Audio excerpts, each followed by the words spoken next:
अब आगे यहाँ पर पार्टी में लिंजी यहाँ पर जैंग को ऑलरेडी साथ में लेकर आई होती है। तभी यहाँ पर शन और लिंजी की फ्रेंड जियाओ भी यहाँ पर पहुँच जाती है और जियाओ पूछने लगती है कि ये मिस्टर जाओ तुम्हारा हस्बैंड होगा ना। तो लिंजी हाँ कहती है। जैंग शन से पूछ रहा होता है कि क्या इस लड़की को तुम जानते हो। तो शन बताता है कि यही मेरे डैड ने जो फियांसे चुनी है ये वही है। तो लिंजी को भी अब जाके पता चलता है कि उसकी फ्रेंड ने जो ब्लाइंड डेट की बात की थी वो मिस्टर शन ही है और कोई नहीं। फिर जियाओ जैंग से पूछने लगती है क्या मैं तुम्हारी वाइफ को थोड़ी देर बात करने के लिए ले जा सकती हूँ, तुम माइंड तो नहीं करोगे। तो जैंग कहता है कि ऑफ कोर्स लेकर जाओ। तो फिर जियाओ और लिंजी दोनों साथ में ऐसे चले जाते हैं। जिसके बाद यहाँ पर जैंग और शन दोनों मिलकर बातें करने लगते हैं।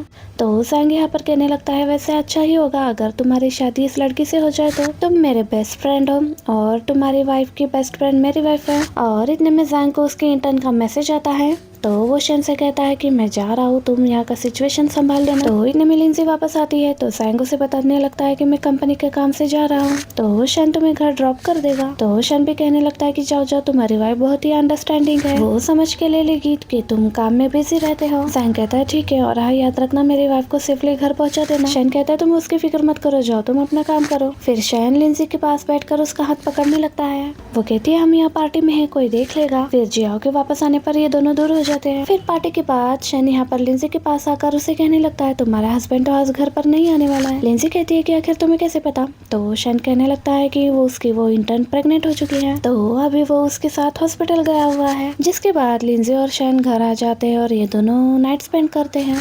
फिर लिंजी उसका जेट ब्रेसलेट देने लगती है और कहने लगती है कि अब हमारा हिसाब बराबर हुआ, तुम जाओ। शन कहता है तुम्हें क्या लगता है तुम जब चाहो रिलेशनशिप स्टार्ट कर सकती हो और जब चाहो एंड कर सकती हो।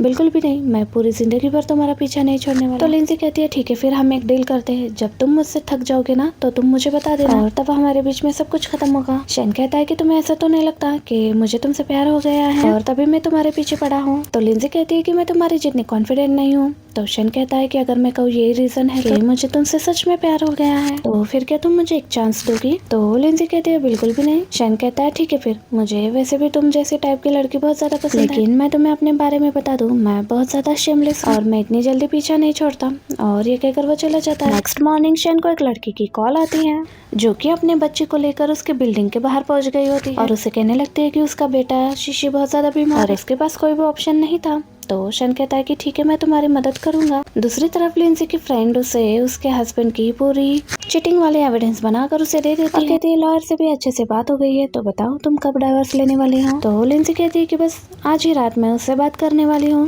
अब रात को जब जैंग घर पर आ जाता है तो वो लिंजी से कहने लगता है कि वाइफ तुम अंधेरे में क्यों बैठी हो, क्या तुम मुझसे गुस्सा हो। तो लिंजी उसे खुद से दूर करती है और लिंजी कहती है कि कुछ भी फालतू बकवास करने से पहले तुम ये एविडेंस देख लो। एग्रीमेंट देखकर वो शॉक्ड होता है और कहता है कि डाइवर्स एग्रीमेंट, तुम उससे डाइवर्स लेना चाहती हो। तो फिर लिंजी उसके सारे एविडेंस उसे दिखा देती है। वो तो उसे काफी टाइम से चीट कर रहा है। अब ये देखकर वो तो पहले उसे अपनी बातों में लेने की कोशिश करता है बट लिंजी तो नहीं मानती। तो वो कहने लगता है कि यानी कि इतने टाइम से तुम बस प्रिटेंड कर रही थी। तो लिंजी भी मान लेती है कि हाँ मैंने तो बस प्रिटेंड कर रही थी, मैंने तो सोचा था कि मैं अच्छी वाइफ बनने की कोशिश करूंगी पर अब मुझे ये सारी चीजें पता लग गई है और मैं तुमसे डिवोर्स लेकर ही जाना चाहती हूँ। जैंग तो पहले उससे माफी मांगने की कोशिश कर रहा था पर लिंजी फिर भी नहीं मान रही हो। तो ये उससे ये कह देता है अगर वो कल उसके साथ चलकर कोर्ट में डिवोर्स सर्टिफिकेट नहीं लेगा तो फिर वो कोर्ट तक चली जाएगी क्योंकि उसके पास सारे एविडेंस है। तो ये सब सुनकर जैंग चुप हो जाता है और इतने में उसे कॉल आती है उसकी मम्मा अचानक से बीमार हो गई और हॉस्पिटल में। फिर वो लिंजी के साथ हॉस्पिटल गया होता है और फिर वो यहाँ पर मान जाता है कि ठीक है मैं तुम्हें डाइवोर्स लेने के लिए तैयार हूं, यहाँ पर बैठे रहने की जरूरत नहीं है। तो लिंजी यहाँ से चली जाती है। अब लिंजी पार्क में गई होती है, वहाँ पर वो देखती है कि एक लड़की शन का हाथ पकड़ रही है बट शन उससे अपना हाथ छुड़ाकर वो यहाँ से चला जाता है। शन को किसी और के साथ देखकर ये थोड़ी सी जेलस होती है और शॉक्ड भी। नेक्स्ट सीन में हमें दिखाया जाता है कि लिंजी की फ्रेंड यहाँ पर आती है और उसे कुछ फोटोज दिखाते हुए बताने लगती है कि उसका जो फियांसे है शन वो उससे चीट कर रहा है क्योंकि उसे पता लग गया है कि उसका ऑलरेडी एक बच्चा है और अब यही फोटोज उसे दिखाते हुए ये उसे डील करने वाली है कि वो इसके साथ झूठा डेट करने का नाटक करे ताकि वो अपने पेरेंट्स से थोड़ा सा टाइम ले सके अपने बॉयफ्रेंड के लिए, इसका बॉयफ्रेंड अपने करियर में सक्सेस हो सके। फिर शन यहाँ पर जियाओ से मिलने के लिए आता है। जियाओ शन के पास आकर उसे उसके बच्चे के बारे में बताने लगती है। वो कहती है कि अगर तुम नहीं चाहते कि ये फोटोज लीक हो तो तुम्हें मेरी मदद करनी होगी। अभी फिलहाल के लिए मेरे डर से ये बात छुपानी होगी कि हमारे बीच में कुछ भी नहीं है ताकि फिर मेरे बॉयफ्रेंड को थोड़ा सा टाइम मिल सके और वो अपना काम स्टार्ट कर सके। बस एक बार वो सक्सेस गेन कर लेगा तो मेरे डैड पक्का मान जाएंगे, बस मुझे सिर्फ थोड़ा सा टाइम चाहिए।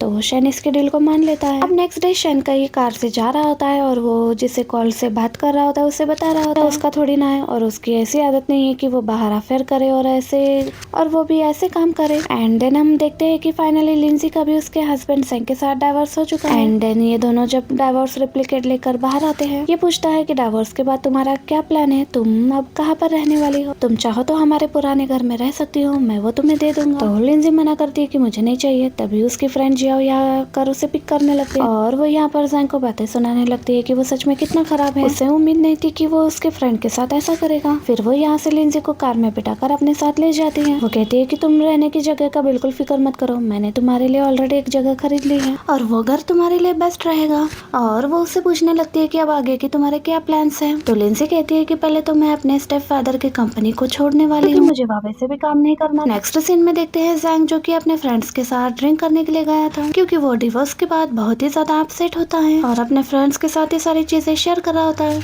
और वो डर रहा होता है कि लिंजी का और इसका तो अब तो डिवोर्स हो गया है और वो यू जो इसके पीछे पड़ा है वो वापस से इसे परेशान करने लग जाएगा। जैंग अब वॉशरूम के लिए जाता है। उसका वो फ्रेंड शैन से अकेले में बातें करने लगता है कि उस दिन वो लिंजी और उसे साथ में देख लिया था और उसे पता लग गया था कि इन दोनों के बीच में कुछ तो चल रहा है। तो फिर शैन कहता है कि तुम्हारी आंखें तो कितनी ज्यादा तेज है। इसका फ्रेंड कहता है कि क्या तुझे डर नहीं है कि जैंग को पता लग गया तो शैन कहता है कि वैसे भी अब मुझे कोई फर्क नहीं पड़ता। इसके बाद शैन लिंजी को मैसेज करके पूछने लगता है, वो उसकी डाइवोर्स की खुशी में उससे सेलिब्रेशन का पूछने लगता है। उसका ऑफिस का टाइम होते ही शैन उसे यहाँ पर पिक करने के लिए पहुंच जाता है। लिंजी कहती है तुम कंपनी के पास क्या कर रहे हो। शैन कहता है कि चलो हम डिनर के लिए चलते हैं। फिर ये दोनों साथ में डिनर करने के लिए आ जाते हैं। तो लिंजी कहती है कि तुम भी कुछ खाओ। तो शैन कहता है मुझे भूख नहीं है, तुम अपना खाना एंजॉय करो। तो लिंजी उसे खिलाने लगती है तो शैन उसके हाथ से खा लेता है। लिंजी कहती है मुझे ऐसे मत देखा करो। तो शैन कहता है कि मैं सबके साथ ऐसे ट्रीट नहीं करता, तुम बहुत ही ज्यादा स्पेशल हो और चार्मिंग भी। तो वो कहती है तुम तो तारीफें करने में बहुत ही ज्यादा एक्सपर्ट हो। तो शैन उसे जैंग के बारे में पूछने लगता है कि क्या उसने तुम्हें रोका नहीं और उसने तुम्हें मनाया नहीं। वो कहती है कि क्यों, वो अब मेरे नजरों में कोई मायने नहीं रखता। तो फिर ये पूछने लगता है कि क्या मैं भी उसकी तरह ही हूँ। तो लिंजी कहती है बिल्कुल भी नहीं, तुम डिफरेंट हो। तो शैन खुश हो जाता है कि लिंजी की नजरों में मैं इतना अच्छा हूँ, लेकिन तुम उससे भी बड़े स्कम बैग हो, लेकिन तुम कम से कम मेरे सामने आकर वार कर मेरे पीठ पीछे नहीं। तो शैन तो चुप हो जाता है। फिर पूछने लगता है कि अब तुम्हारे आगे का क्या प्लान है, वैसे अब तुम कहाँ पर रहने वाली हो, क्योंकि अब तुम्हारे पास कोई घर तो है ही नहीं। क्या तुमने लेके रखा है कोई घर। लिंजी कहती है रोड पर तो सोऊंगी नहीं, पर तुम्हारे साथ तो बिल्कुल भी नहीं। तो शैन कहता है कि कम से कम एड्रेस तो बता देना, मैं तुम्हें यहाँ से ड्रॉप कर दूंगा तुम्हारे घर पर। तो फिर लिंजी भी स्माइल करती है और मान जाती है। फिर शैन जब उसे छोड़ने जाता है, लिंजी उसे बाय करके जाने वाली होती है। तो फिर वो उसे गुड बाय किस मांगता है। तो लिंजी उसके गाल पर किस करती है। शैन उसके लिप्स पर किस करने लगता है। इतने में जियाओ यहाँ पर आ जाती है और वो इन दोनों को ऐसे देखकर शॉक्ड हो जाती है और शैन भी उसे फियांसे कहकर हेलो करता है। और फिर लिंजी जल्दी जियाओ को लेकर अंदर चली जाती है और उसे सब कुछ बता देती है। जियाओ कहती है कि यानी हमारा ब्लाइंड डेट स्टार्ट होने से पहले ही तुम दोनों के बीच में चीजें स्टार्ट हो गई थी। तो वो बताती है कि हाँ, लेकिन ये बस एक एक्सीडेंट था, मैं बस क्लब में गई थी और फिर वो मुझे मिल गया था। जिया कहती है कि लेकिन तुम इसके साथ तो सीरियस तो नहीं हो ना, तुम तो जानती हो ना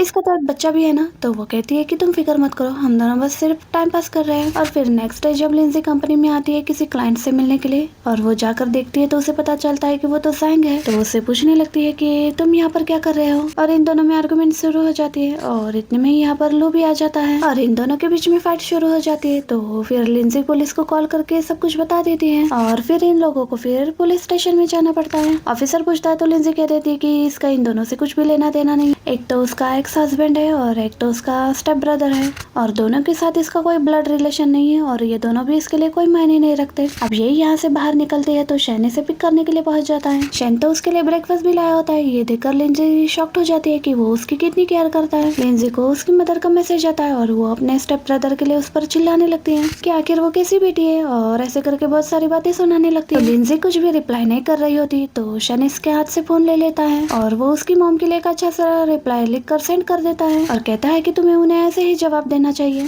ऐसी फैमिली की जरूरत ही क्या जो तुमसे प्यार ही नहीं करते। अब इसे इतने में शैन की बहन की कॉल आती है और वो उसे उसकी बर्थडे पार्टी में इनवाइट करने लगती है। तो लिंजी मना करने लगती है। वैसे तो उसका जैंग के साथ डाइवोर्स हो गया तो भी वो उससे कहती है कि प्लीज तुम आ जाओ ना। तो शैन इसे इशारा करके कहता है कि मानने के लिए। तो फिर लिंजी हाँ कह देती है। कॉल कट करने के बाद लिंजी उससे पूछती है कि तुम तो अपने फैमिली के पास नहीं जाते हो ना। तो वो कहता है कि सिर्फ तुम्हारे लिए मैं उन्हें झेल लूंगा। ये सुनकर लिंजी शॉक्ड होती है, कहती है कि कितनी चालाक हो ना तुम।